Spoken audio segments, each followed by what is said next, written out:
தூத்துக்குடி மாவட்டம் ஏரல் தாலுகா மணலூர் கிராமத்தில் அண்மையில் ஏற்பட்ட கனமழை வெள்ளத்தால் அங்குள்ள மக்கள் பெரும் பாதிப்புக்கு உள்ளாகி இன்னல்களை சந்தித்து வருகின்றனர். அரசு தரப்பிலோ உள்ளாட்சி அமைப்புகள் சார்பிலோ எவ்வித உதவியும் அவர்களுக்கு கிடைக்கவில்லை. இந்நிலையில் இப்பகுதி மக்களின் துயரங்கள் குறித்து அறிந்த கழக பொதுச் செயலாளர் புரட்சித்தாய் சின்னம்மா அவர்களின் துயர் துடைக்கும் வகையில் அரிசி, சேலை, வேஷ்டி, டி ஷர்ட் உள்ளிட்ட பல்வேறு நிவாரணப் பொருட்களை வழங்கினார்.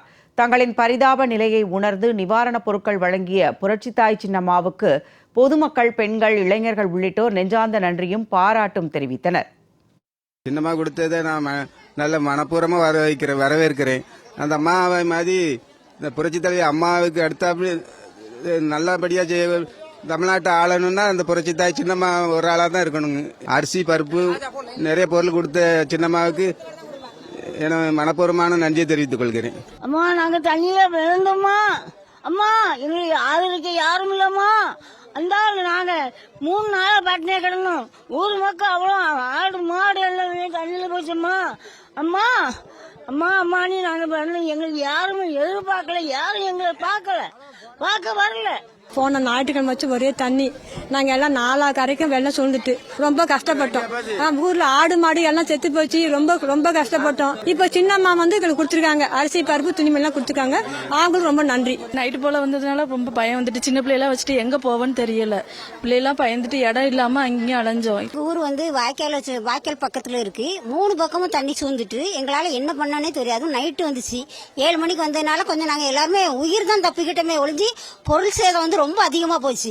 எங்களால என்ன பண்ண, அடுத்த வேளை துணி கூட உடுக்கிறதுக்கு எங்களால அந்த நிலைமைக்கு நாங்க எல்லாருமே மக்கள் ஆளாகிட்டோம். ஆனா இப்ப நல்லா சின்னமா எல்லாரும் கொஞ்சம் நல்லா உதவி செய்யறாங்க. அவங்களுக்கு ரொம்ப நன்றி. எனக்கு 70 வயசாச்சு. வரலாறு காராத ஒரு வெள்ளம், வீடெல்லாம் மூழ்கி போயிட்டு ஆடு குட்டி எல்லாம் தண்ணி உள்ளே போச்சு. மக்கள் பிழைச்சதே ஒரு அதிர்ஷ்டவசமா தான் நாங்க பிழைச்சிருக்கோம். சின்னம்மாவுக்கு ரொம்ப நன்றி. அவங்க தந்ததுக்கு நாங்க கொடான கோடி நன்றியை தெரிவிச்சுக்கூட. எங்களுக்கு ரொம்ப பாதிப்பு இந்த அளவுலாம் தண்ணியாக தான் இருந்துச்சு. இப்போ கொஞ்சம் வத்து ஆட்கள் ரொம்ப செஞ்சுக்கிட்டு இருக்காங்க. எல்லாம் சின்னமாவும் செஞ்சதுக்கு ரொம்ப நன்றி. மாடு மாதிரி வீடு 2-3 வீடு இடிஞ்சிட்டு என் பொண்ணெல்லாம் ஒரு 12,000-15,000 வச்சிருந்தா. அதெல்லாம் தண்ணியில போயிட்டு எடுக்க முடியல, ஆள் இல்ல. அவன் ஏறலாம் விட்டுக்கிட்டா நாங்க இங்க இருந்தோம்.